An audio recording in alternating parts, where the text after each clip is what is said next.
No. Just like stay out of this space, would you? Can we just each have our own little bit of section here, boys? So today on Savant Obsession, we are here with Vendetta Lust and Chanshreds. I'm excited to have them on. It's really exciting to see the growth these two have had over the past few years. I've known Martin since I was about 12 years old, and I met Chanshreds about a year and a half, 2 years ago at one of my friend's release parties that Vendetta Lust was at, and I kind of followed his journey on TikTok a little bit just to kind of see what he was about, and he's done some big things. He really likes to adventure, he really likes cameras, and he really likes fun. And Vendetta Lust really loves to provide quality music to you all. So I think this is going to be a super dope discussion. Hell yeah, dude. I like that. Sick, bro. Thanks for having me. Yeah, thanks for having us, dude. Thank you, guys. So before we started, you were actually going to ask Chan a question. So what was that question? Yeah, dude. I don't know how I don't know this, but when did you leave Reno? When did I leave Reno? Yeah. When did you start your adventures here in Utah? Okay, so I went back and forth between Reno a few times, but I was born there, and then I will give you the quick rundown. So I was born in Reno and then moved to Southern Oregon. I lived there until I was, I think, 7 or 8. Moved back to Reno, lived there from 8 to 12, and then moved to Eastern Oregon, and then lived there from middle school all through high school. And then after high school, I went and did summer sales out in Oklahoma. No shit. Yeah, I did alarms, and then I was in Oklahoma selling alarms with my buddy, and he's like, "Yo, dude, I got this guy out in Utah who's doing this roofing thing. I think it's a good opportunity. I think we should go check it out." And I was like, "All right, let's do it." So I was kind of committed. I was along with him, for the ride, and then we ended up coming out to Utah, working for this guy for a bit, doing some roofing thing. It was kind of sketchy, like a sketchy startup company. They're like, A little under the table. Yeah, it was a little sketch, but I came out here that summer and we lived in Airbnbs, and like the roofing company was like paying for it, so we were moving like every few weeks. Shit. So in one summer I lived in Ogden, North Ogden, Mountain Green. I think there was a place I lived in Layton, I lived in South Salt Lake, and I think there was one other place. So you've been up in northern parts of Utah for a while. Yeah. So like my first summer, we did a bunch of adventures and did a bunch of door-to-door sales, like from Ogden all the way down to Salt Lake. Nice. And then that summer, I like really got a taste like what Utah's like and what it's got to offer, and just realized I really liked it here. It's fucking such a, it's not even a hidden gem anymore, but it's just a gem. Yeah. I love it here, dude. I know. I spent some time in Illinois in the Midwest, and that made me appreciate this place a hell of a lot more, bro. Yeah. I feel like when you travel, you really like grasp the beauty and the depth of Utah when you've been born here. Yeah. Where like when you moved here, you're like, oh. And then like, I think one thing all three of us have in common that probably keeps people liking it is like the snow. Like a lot of people are like, oh, it snows. But we're like, please give me a 4-foot powder day. So I can just go send it, please. That's like the part about being a kid too, that like it was so much easier. It felt so much easier to get up on the mountain and go shred and make it all happen. And as you get older, you almost make it more complicated in your own head. Yeah. Where it's like, I can't just go up there, even though I can. So I don't enjoy winters as much as I once did. Okay, I feel that. I feel want to be in the heat, dude. I like. You the like sun. it? Yeah. What's weird is I finally bought a snowboarding pass again, and like, I bought one of the snow bikes, and I've been teaching myself how to ride this snow mountain bike, and it is so lit, bro. And it's like, so I think like that's the other hard part is like seasons passes get so expensive as you become an adult, and then like you're like, okay, am I going to spend $1,000 on this or $1,000 on my future? Yeah. And you got to shoot for your future, right? That's true. Yeah. something I took note of the other day was on your story, you were saying how you've gone by a few different names. And you've changed those names as you found yourself more. Do you want to go a little bit more in depth on that? Yeah. So I started out as Aston Martin when I was 15 years old. Pure degeneracy with Bodie and C. Morgs and a couple of the other boys. And our goal was just to be rappers. But when you're that young, you kind of like don't understand what a rapper is or even what music was really. And all I wanted to do was get some money in my pocket, have fun, and make memories while also making some rap music. And that ventured into, drugs being sold and a lot of drugs being used and partying and just kind of going off the rails, like some stories that are just crazy to think about nowadays that we had, and just things that happened where I'm like, how did that even happen? The first day I ever sold weed, dude, Denver goes up on top where I was selling like, I don't know, it was like an eighth to some kid in a church parking lot. In Denver, dude, he grabs a fire extinguisher, he gets on top of the church, and he goes and just blasts this thing, dude. It was like the equivalent of like a bat symbol in the sky, because there's this cloud in the middle of the night, dude, just rising above this neighborhood. First day selling weed, I got caught by the police, dude. They go, wee, wee, and pull it on me, dude, and I'll never forget that. But I continued Aston Martin until the Sauce Boys. So then it was the Sauce Boys. I still went by Aston Martin, but most people kind of knew us as the Sauce Boys. We started getting on SoundCloud, doing that whole gig. We ended up getting like a good amount of streams. I think we amassed over 1 million over like the dedicated year that we did it. And as like both of you guys know, were some wild days too, dude. That was more just drinking, but I was in the middle of this relationship from 21 until I was 26, like 25 actually. And then in between that time, I was like balancing like being addicted to attention while also maintaining a relationship. And her and I were just so young, and we just didn't know how to do it. Like, she was a single mom and I didn't know how to be a dad, you know what I mean? So I'm just trying to balance all these things, but being so young and like I said, having an addiction to attention and not really loving myself or knowing who I was at all just really made it difficult for me to balance a good moral life with a girlfriend and partying and doing the things that fed my ego more than, being in a committed relationship did. So after I got out of that relationship, I was completely shattered. And the reason I was so heartbroken, because I actually broke up with her. She ended up moving on and finding a dude that she started dating. And I literally had never felt heartbreak in my life. And I felt heartbreak for the first time when I found that out, because I tried to call her on New Year's Eve. I got all drunk, dude. And I was like, I kind of miss her. Because we went back and forth. We broke up probably like 6 times throughout our relationship. So I just tried to call her thinking, she's going to answer. We're going to end up meeting up, hanging out, hooking up, whatever.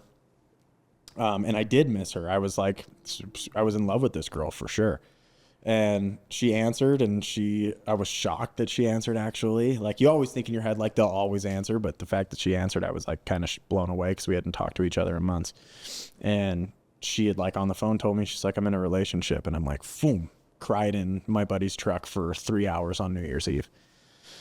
Went home, woke up the next day. I woke up with like people still bendering in my crib from New Year's. There was like 3 girls there that were like attractive women, and I wanted nothing to do with them. And you guys know me, that's not me.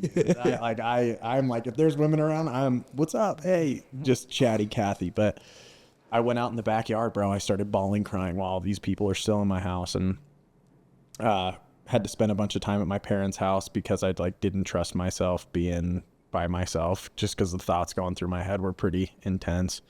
But fast forward, dude, I go through my first year where I committed myself to not drinking very often, not dating unless like it was somebody that kind of just like treated me extremely well, and I knew that like I could give back what she's given me. So I spent that entire year not dating really at all. Would hang out with girls here and there, but it was never like in a hookup way. It was just like getting to know somebody. I didn't want to like hook up like that ever again. And to this day, 3 years later, I still haven't like hooked up like that, aside from like maybe 1 or 2 times where you just have like a fun night out and it just happens. But I went out to LA, visited Jackson Druce, had this idea of like, I never quit making music, but I had this idea of like, what would I go by if I decided to release again and like actually hit this thing hard? And it was Vendetta Lust, because I think lust controlled my life more than anything. The reason I drank so much was because I wanted attention from girls and to hook up, because it was validation that I couldn't give myself. So it was a vendetta against lust. And I was like, it rolls off the tongue well, you know, and I liked it. So I started posting TikToks, and then I did pretty well. And yeah, I just felt like I couldn't hold on to Aston Martin or any of the previous names, because it like made me feel like I was like had these shoulder pads of this person I used to be that I couldn't take off. And in order for me to take them off, I had to move completely away from my past, which included those names, and move into the future. And it's so crazy, dude, because I literally was talking to my sister the other day, and we were talking about like something about like Vendetta Lust, and she's like, why do you like refer to like Vendetta Lust more than you do Aston? And I was like, because Vendetta Lust is the most Aston has ever been. That's cool. Ever. I like that. And that was long, so I apologize, but it's kind of a long story. And I've written music since I was 15 years old, and it's been this entire journey of life all the way through. Yeah. Well, and I don't think that was too long. I think like people need to know that, especially like, so you two have just started working together, creating content recently. And I kind of wanted to ask you that question, but then I wanted to ask Chan, like, so how did you meet this group of individuals where you ended up meeting Aston, Vendetta Lust, and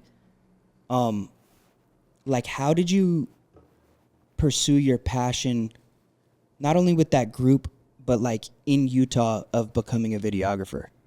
Yeah. Dude, it's a wild ride, bro. It's a crazy story. I was doing the roofing company, and then that company failed, and I was like, all right, what do I do next? And I had a buddy out in Tahoe that I grew up with, and he's like, dude, come work with me at the ski resort. Like, we'll have the greatest time.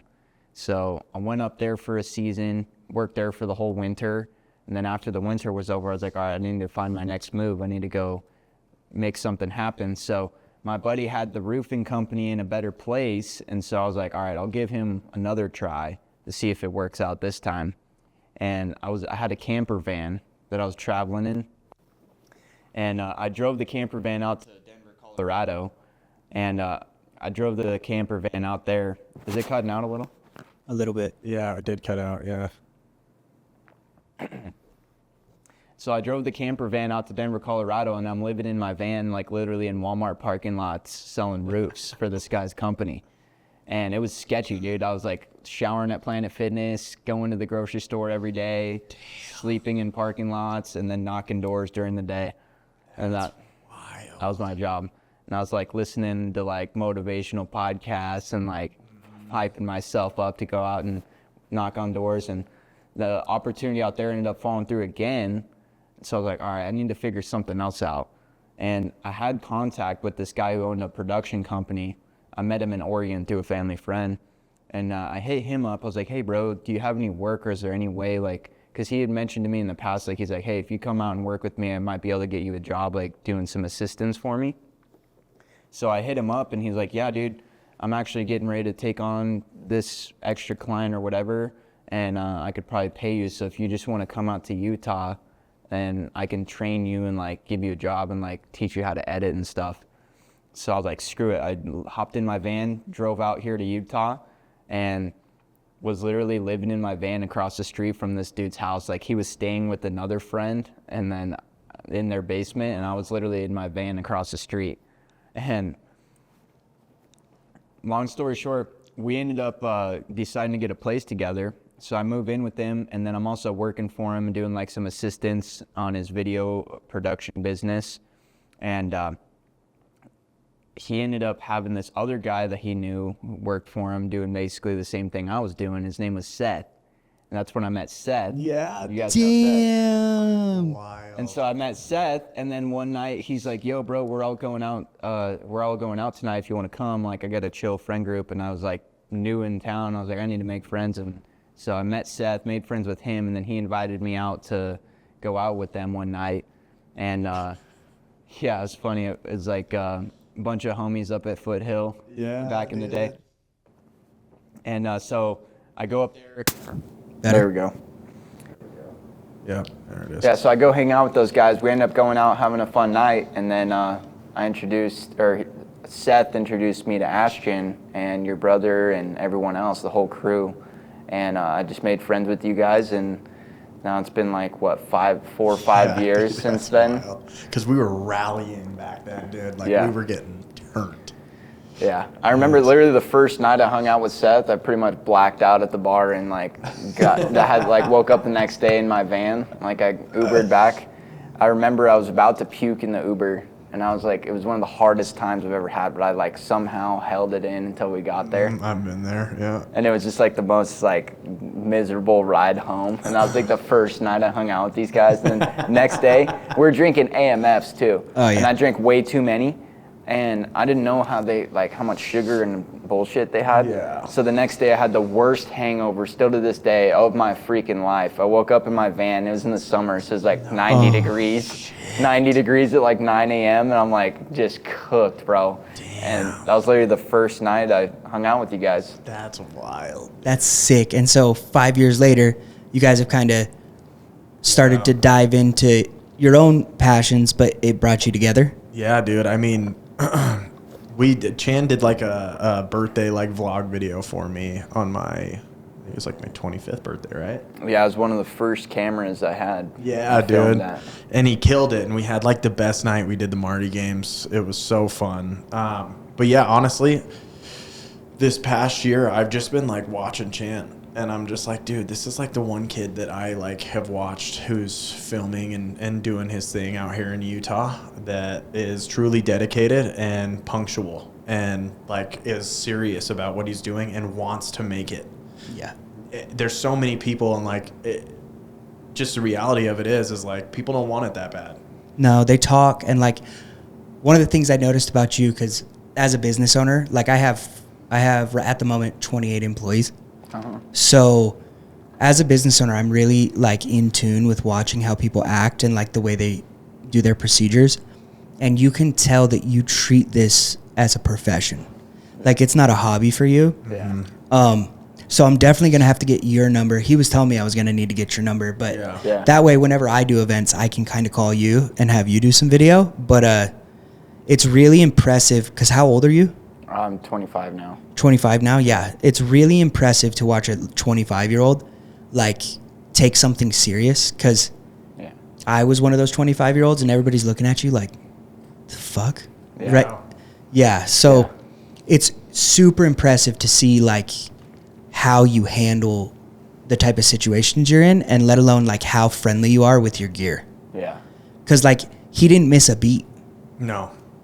And in most videography sessions, it's like, fuck, okay, did this guy bring the fucking right lens?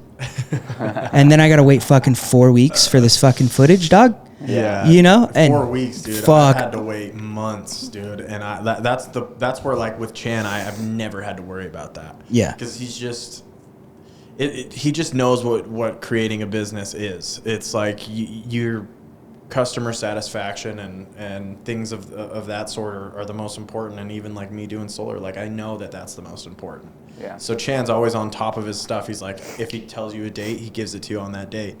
And every videographer I've worked with has never honored that. No. Except for Chan. So it's like, dude, at some point too, like Chan and I were talking about this, like it takes money to really like lock in and make the shit happen that you're trying to make happen.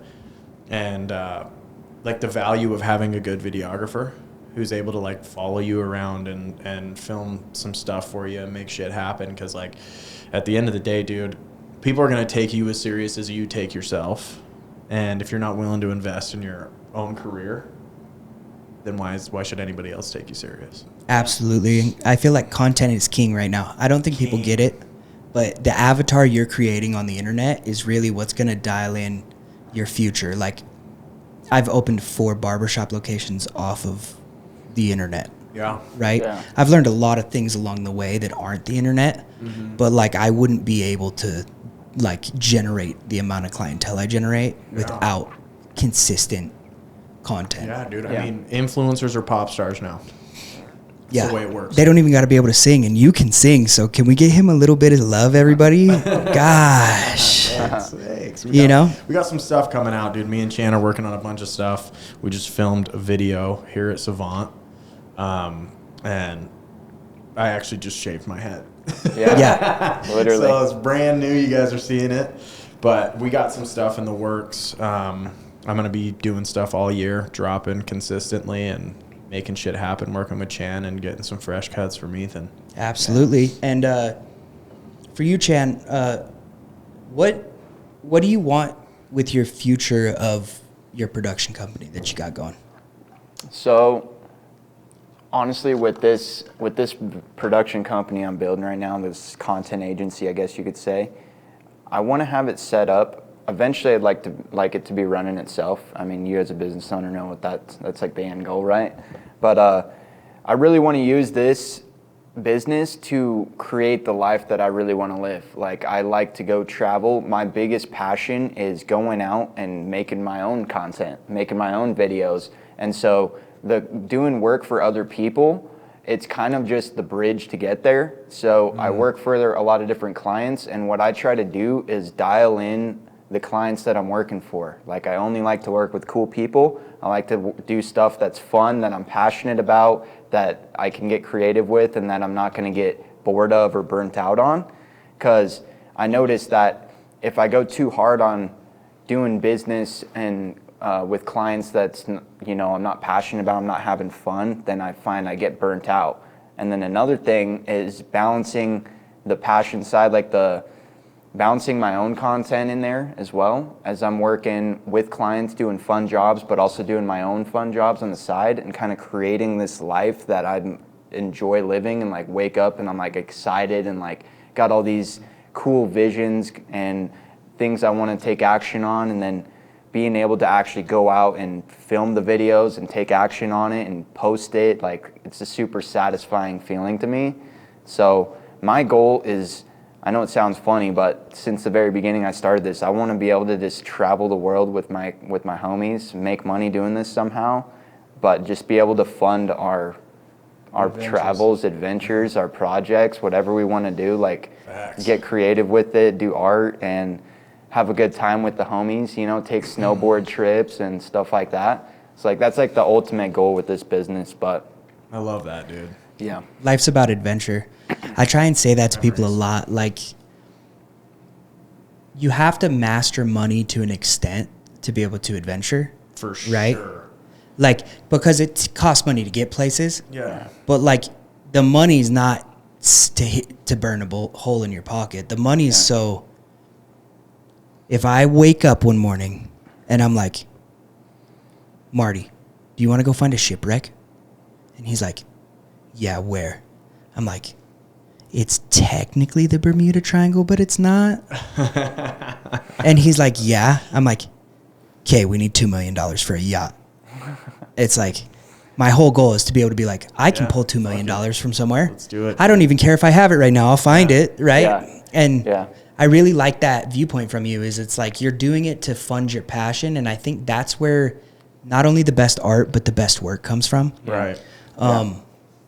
It's your vehicle. Dude, Yeah. And like the money is just a tool to unlock experiences and relationships, and to be able to go places and do things like this. Like, it takes money to be able to sit here right now and have this conversation that we're doing. 100%. We use the money that we had as a tool to get us here, and now we're here for the experience, And I feel like a lot of people, they chase the money for the wrong reasons. They chase the money because they think it's going to bring them the validation or the happiness or this or that. Right. But then they miss the point the whole way along. Like, they get the money and they're like, man, money can't buy like the experience we're having right now. No. But it takes money to have this experience. Yeah. So it's all about your perspective on the money, right? And using it as a tool to get you where you want to go, but not using it to define, you know, who you are and like Right. how you live. And that's like where you and I were having a conversation, just talking about you have to figure out who you are. Yeah. Because if you don't, and if you don't learn to actually genuinely love yourself, because if you don't love yourself without money, you're not going to love yourself with money. No. It's not how it happens, dude. I've had some good paydays in solar, and I always think back to if I was 24, bro, I'd have been miserable. Oh. And I would have spent it on the dumbest shit. Yeah. And like, because I was chasing, if you're constantly chasing validation, dude, I think that's what's also kind of like, not to like get off track, but that's what's tough about doing social media, right? It's addicting, dude, when you get a lot of attention. It is. And so it's like this crazy like concept of like internet life and, you know, real life. And I think that that's why, like what Chan's saying with money, it's like, dude, it's so important that you dig deep, go through all of the layers of you as a person and figure out what you have to do every day, creating those small habits to make you better in order to get yourself to a point where you can truly tell yourself that you love yourself. Yeah. Because money doesn't bring you happiness, but I do believe it gives you the freedom to make the memories that do make you happy. It'll unlock the freedom to be Right. a little more happy. Right. But like, what's weird is like, so if you're not the type of person that can go sit in the forest and be happy, you're probably not that happy. On mushrooms or no? Right. 50-50, flip it up, flip it down. I think it's whatever anybody like wants, but like We've if you, had our fair share. exactly, but if you can sit by yourself and like feel like the glass is half full Yeah. Yeah. instead of half empty, I think that helps you a lot, like travel through that journey of life. Because like I can tell you, the more money you have, the more problems. Like my barbershop this year's done, we're close to hitting 2 million, right? And it's like, it just adds the amount you have to pay out and the amount you have to do. And literally one of the funnest days I had this year was scraping glue 2 days in a row. We counted it. It was 24 hours total of scraping glue off of walls, right? And it was the funnest 2 days of my life because I'm on a ladder, tiptoes, scraping glue with my 57-year-old dad, and he's just making me laugh. And I'm like, dude, I get to pay my dad to work with me and hang out with him every day. Awesome. Like, I don't care how hard the glue is to get off the wall. I'm almost about to fall off this ladder laughing. Yeah. You know? It's those small moments, bro. It's the small moments that we forget to stop and smell the roses. I was just saying this the other day to my brother. I'm like, dude, you're always like, this happened, but we still got a lot to do. And I'm like, no, dude, this happened. It's awesome. Stop and smell the roses. Obviously, tomorrow it's grind time again. But, dude, it's okay to, like, be like, hey, I did this. Yeah. I accomplished this. I am proud of myself. Yeah. And I'm going to bask in this moment for a little bit. Oh, yeah. One of the best things I've heard all day from you two. It's truly like, dude, when people are stuck in the past, it causes depression. When people are too worried about the future, it causes them to be anxious, dude. The key to life is being present. Yeah, and I feel like doing. Like, Which makes you present. yeah, like I have a lot of people around me that I hear are depressed. Yeah. And like the last time I remember being depressed is like 10 years ago. And it's because like, and you can probably relate, like, dude, living in the van, the business goes out that you're trying to do the roofing with, and you're like, fuck. Yeah. But like, instead of groveling in it, you just started doing, like you said. Yeah. Finding something new. How can I make this work? Like you never, from your story, it doesn't sound like you ever played victim. No. Like you were never like, why? Duh. Like, you know, and I have played victim in my life before. I think everybody has a moment, at least where they play victim with themselves in their head, but it's like that moment where you're like, okay, when I was growing up, I watched all these movies, and the superheroes were dope and the adventures were cool, and you're like, I want my life to be like that. Well, then just start doing whatever it takes.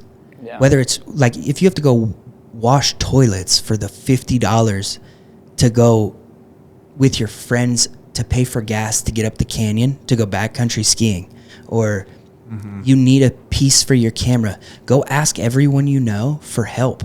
Like, and you'll realize people are gonna laugh at you, right? Like, we've all been laughed at. Oh, you think you're a videographer, bro? Oh, you think you can sing, bro? Oh, you think you're gonna be a barber, bro? And then you just have to hunker down and be like, no, if I'm not that motherfucker today, I'm gonna be that motherfucker tomorrow. Yeah, or I already am. Yeah. That's the thing, dude. Like, I don't give a fuck what anybody says. I think, like, at this point now, I think more people are starting to believe in it a little more, just because I think the 10 plus years of writing music has gotten me to a caliber where I think I can compete with the guys at the top. Oh yeah. And so I think it's starting to, like, and I think that's part of making it, dude. I think that it becomes this thing where everybody starts, like, believing in it more, and then it manifests, dude. Yeah, because it's not the destination you're going for, it's the journey, bro. Facts, bro. The It's never journey, gonna feel bro. as good as this, dude. Hold Yeah. on, one of these for fucking Chan's fucking. That was lit. Dude, that was a bar. It's not the destination, it's the journey. I love it, dude. I love the little soundboard. Okay. I didn't have anybody to call for you, but I have someone to call for you. So what I need you to I called them, they're going to ask you a question. Okay. But what I need you to do for Chan is ask him something you know about him that people need to know. You know what I mean? Yeah, Chan. Why did you leave helicopters and supercars and filming those things every single day this year to go back to doing all your freelance stuff and getting rid of a massive client? Dude, great question. And the answer is probably going to shock you, bro, but it's because I realized that all that stuff isn't all that it seems, bro. It's really not. It was a very humbling experience. I'm grateful for it, and it taught me a lot, and it completely changed my life, and it was hard to walk away from. In fact, I was so scared to walk away from it that I was scared in a scarcity mindset that I wasn't going to find something better. And it was a big growth period I had to go through to learn to let go, to make space for what's trying to come. Because I realized that it served me for what it was meant to do, and then it was time to move on, and everything was pulling me away from it. And so I had to just kind of trust that it was working out for the better, which was a very hard time to go through. Yeah, dude. And then I just was like, all right, well, I got the sign I was looking for. I don't want to stay in this for any longer because the signs are all telling me to get out.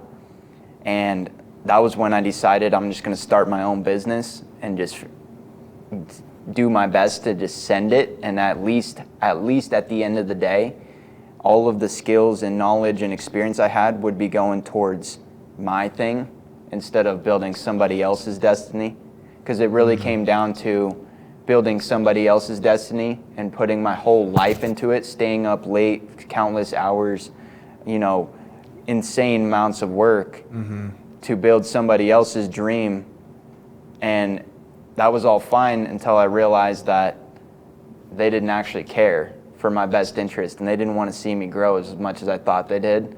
And also, it wasn't as big of a, like I thought that there was going to be, I thought that was like my big break. Just being around those people was going to make me successful, and in a lot of ways it did, but not in the way I thought it would. Like it gave me knowledge and experience and information to then take and put into my own thing. And so it was very hard, right? Because it was a very scary time. Yeah. But it taught me a lot, and I realized that there's no point in sticking around if this is no longer serving me, and I'm going to be happier and more fulfilled doing my own thing. Yeah. And so I had to take that risk and leave a really good opportunity, you know, because there was probably hundreds of kids in line behind me for that spot. Everybody wanted it. Yeah. But another aspect is like once I kind of got to see it for what it truly was, and then started to see that it was kind of an illusion, it wasn't fully genuine, and like some of the things that, like I was making these videos that were getting posted out and seen by hundreds of thousands of people, millions basically, and I kind of lost, you know, my credibility. Like it kind of lost its credibility once I realized like it wasn't very genuine, you know. And I was like, I'd rather just take the risk and leave. And so I did. I was like, all right, I'm starting my business. I'm gonna figure this out. Went through like this toughest part of my life basically, and then along that journey, it basically led me down like a spiritual journey, which then all the people I needed to meet just popped out of nowhere. And like I ended up meeting better people and getting better opportunities, and now I'm better off. But I had to go through this whole phase of growth, right? And it all started from being willing to just let go and trust the process and not try to hold on to something that I can feel is not meant for me. Fuck, dude. I love that. I love that. I try and tell people that all the time, Yeah. and you just said it in the perfect words. Thanks. So I hope somebody learns something from that. Is like, it's really easy to get caught in the breadbasket Yeah, man.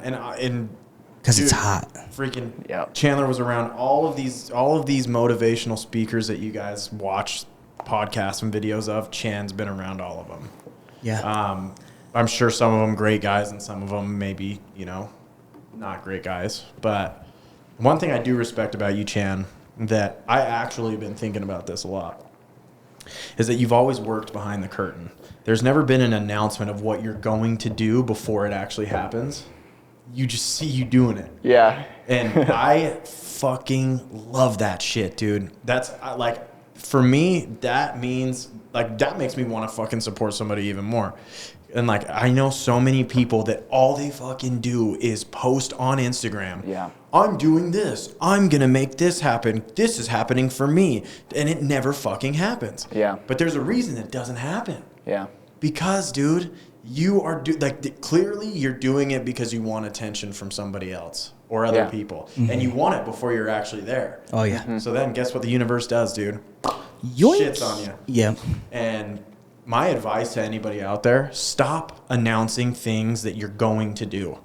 Fucking announce the things you're already doing. Yeah. Actions speak louder than words. Actions, bro. It drives me nuts. I watch people that I know close that do it, and I'm like, bro, stop. Like, the last thing you want to do is disappoint yourself, and that's all you're doing. Yeah. It doesn't happen. You're digging a hole. Yeah. Well, So and I then- respect that about you, Chan, because you've Thanks. always just posted what you're doing. Thanks, and bro. never been like, oh, I'm gonna go work for this person, guys. I just did this and da da da. Well, dude, you know what goes into it? It's kind of a balance, because, like, you know, you don't want to go chasing validation, but at the same time, you kind of want to prove the haters wrong. Right. You know, like you Yeah, have these I get people, that. you have these people that count you out and doubt you, and instead of taking to the internet and saying, I'm gonna do this and show you, just fucking just do it. And that comes with a lot of lonely nights where you're like, man, like I'm going through this hard time right now, but I'm building something that's a bigger picture. It's gonna take a while to unfold, but once it unfolds, then people will be like, they all of a sudden think you blew up overnight. Like they saw me flying in helicopters and doing all this stuff, but they didn't see the years of, you know, grind and sacrifices, living in vans in parking lots and being uncertain about how I'm gonna even survive and get by. Showering and in then, Planet Fitnesses. Yeah, and then having a passion and being willing to go to sacrifice all of the 9 to 5 and temptation to just go be comfortable, sacrifice all that to be able to chase your passion and go do it. And I remember I bought my first camera. I had about $3,000 in my bank account, and the camera was $2,800. And I had a couple bills coming up. I bought the camera. It's the same camera I'm shooting on right now. And that camera, that one investment, I remember I was in a scarcity mindset, like, oh man, like this is all my money. Like, it was a big deal at first. And that one investment that I made into this camera took me on a whole different trajectory and landed me the job with all those guys. There it is. But it landed me the job with all those guys doing all this crazy stuff, and then took me on a whole nother path. And now I'm creating my own business and surviving on my own somehow. I'm still standing and filming on the same camera that I bought in that initial investment, and that like basically that one risk I took at the beginning and trusting myself and going after my passion. And now all of a sudden I wake up and I'm in the dream that I had 2 or 3 years ago of wanting to be able to do this, make videos with the homies and do cool stuff that I'm passionate about, and have like nice camera gear, nice tripod, all this stuff. I dreamed of having that 2 years ago, and I started with just a camera, nothing else, and then got that opportunity with the muscle, and it just freaking took off from there. That's wild. Changed everything. But it's true, bro. The sacrifice, man. You can't, nothing comes without sacrifice. No, and I think a lot of people don't understand that when you're an entrepreneur or an artist or someone trying to achieve a really big goal, you look up to people, and then when you get there, you get to see behind the curtain that everybody else doesn't get to see. Mm-hmm. Like you were kind of saying how like some of this isn't what you think it is, but it's also like you were saying, like, dude, there's 4 times a year where I wake up, I'm like, we might be bankrupt in about an hour. Right? Yeah. And then 10 hours later, I'm like, oh, there's 10 grand in the account. Right? But it's like, it's the fortitude to not quit on yourself and to bet that you took your last money, you bet on yourself, and then you converted.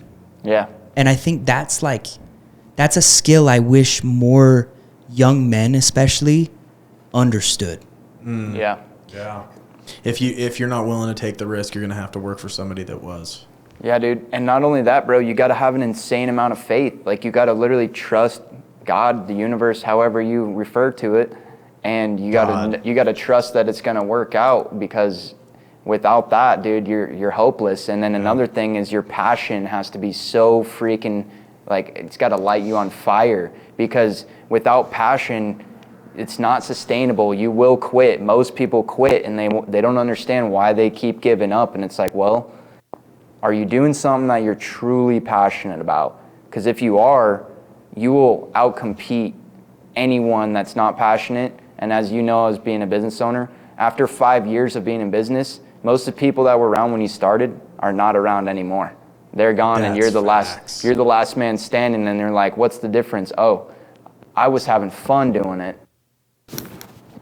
Yeah, and then all of a sudden you got people knocking down your door, and your business is blowing up on social media. And what's the difference? Like you mentioned, our friend Winnie, he's blowing up in his tattoo business, but he's so passionate about it, and he freaking loves doing it. And I've noticed that's the thing with hyper successful people, is they're all insanely passionate about it. And I've realized that the passion is the only thing that's gotten me through those dark nights. Because I even just had a time recently where I wanted to give up and quit, and it was just so overwhelming and hard, and I didn't know how I was going to make it through. And then all of a sudden you just get just enough, you get just enough to get by, and then all of a sudden you get your passion relit, lights your passion on fire again, and now you come at it with a better mindset. You're stronger, you're smarter, more experienced, and yeah, dude, my camera died. Yeah, you were talking about the moments, the passion, and how it keeps you from quitting. Yeah. But you notice how, how long have you been in your business? I'm going on 8 years barbering and 6 with my own barbershops. So you're passionate about what you do, and your success is reflecting that. And I've noticed a lot of people along the way, along the journey, a lot of people fall off, especially in something like this, like art or creating content or being a barber. Like, these are such hard fields, and most people can't handle it, and most people aren't cut out for it. And in order to become successful in these fields, you've got to be passionate, and you've got to freaking be able to keep going when it gets uncertain and when you just want to give up, when everything's going against you. because we've all had those times where like, man, I don't know if this is the right path. Every other day. Yeah, and that's the thing. It doesn't go away no matter. And I've noticed that with successful people is even people on the next level, they're dealing with the same feelings. So if you can just be passionate about what you're doing and just not give up, eventually you will see the success that you're wanting. That's the key, dude. The only blueprint to success is not quitting.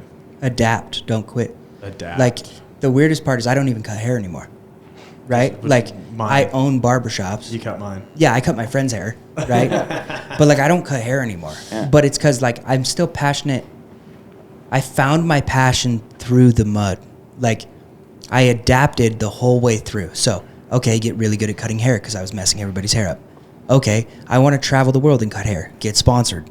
Get flown around the world. Teach people how to cut hair. Realize you don't want to live out of a suitcase. Okay, open a barbershop.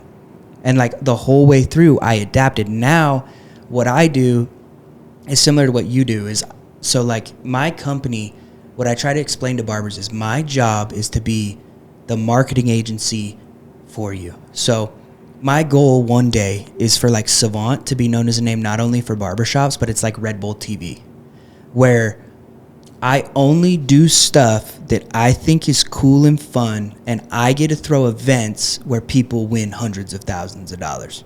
Sick. Because it's like, if I've been thinking of doing like a videography competition, right? Where I throw it up on Instagram, and I'm like, okay, this is the subject matter. There's 4 different criteria: sports, art, pure cinematic, whatever. And each person will win $1,000 because like $1,000 will change a young videographer's life, right? And I think people don't understand that the reason, like you're saying, that you stay passionate through it is like, so once you outgrow being behind the camera, you're going to have the fun of teaching someone how to use that camera. Right. And then after that, you're going to be able to use the money that camera makes to change someone else's life, not your own. Yeah. Yeah. Dude, and I think that's a huge part of entrepreneurship, and a lot of people at the beginning, they don't know where to start or what business to start. And the thing that you mentioned there is like, you started out cutting hair and now you want to host events. What do those even have to do with each other? They don't really have a lot. But the thing is you started in something you were passionate about, you kept doing it, and as you kept doing it, it unraveled the path to go these different directions. And to me, that's what it means to be successful. Like you're not going to be a billionaire cutting hair.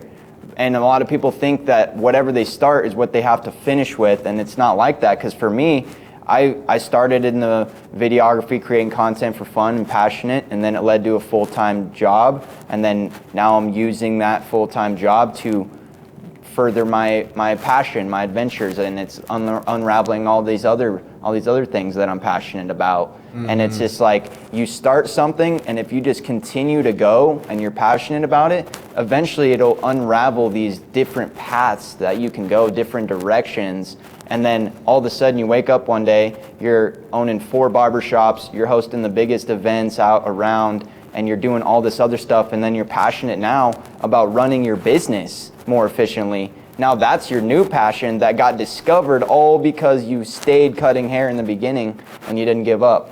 Yep. Exactly. Love that. So we'll move on to the next thing because I know it's late. We did a lot of content today. A lot of content. I got one question from one of your close friends. I wanted to kind of try and add this into the podcasts. Hopefully next time we have Chan on. When you said that, dude. Yeah. Next time we have Chan on, if he has time and he's not too busy, I'll have you help me call a few of his buddies too. Okay. Hey, yo, Vendetta, it's Roddy, and I just want to know what your favorite song is right now and why it's your favorite song. Also, we need to get back in there and make another one. What a guy. Well, I'm gonna say my favorite song that I've made right now, and then I'll say my favorite song that I've been listening to. I love you, Roddy. That was awesome, dude. My favorite song right now that I've made is probably this song called Two Seater. It's kind of this indie pop song that I've maybe teased a couple of times. And I don't know, I think it was my vocal range in it that I loved so much. And I think I hit the pocket of the beat on that song just great. And when I listened to it, just the demo that I created for it in my room, it really reminds me of one of those songs that like throws me to the next level of music. And I plan on dropping that song near spring.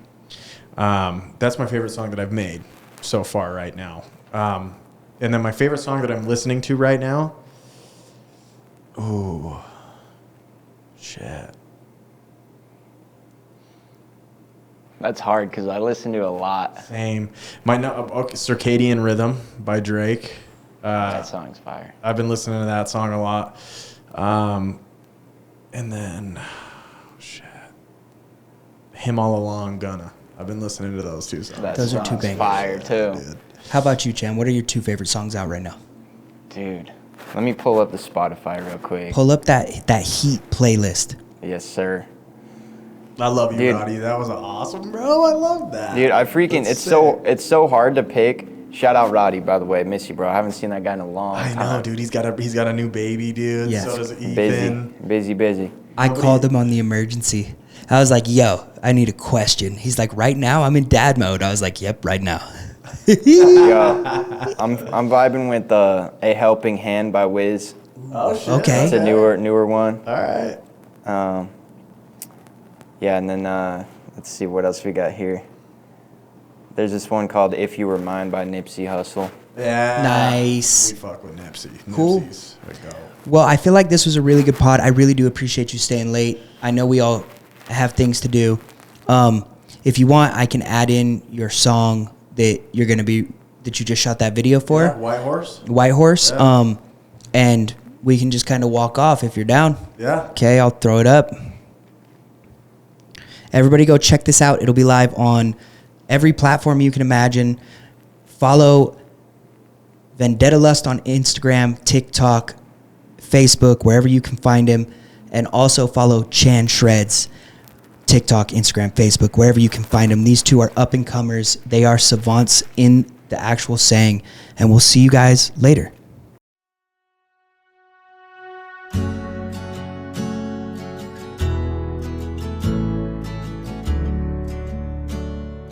Xavier on the beat. You rode in on a white horse, know that I found my way home. I moved back to that small town just so I can watch you grow old. Hold me like you did when you found me lost and alone. Let's lay under these stars, plan a wedding. I'm yours till I'm cold.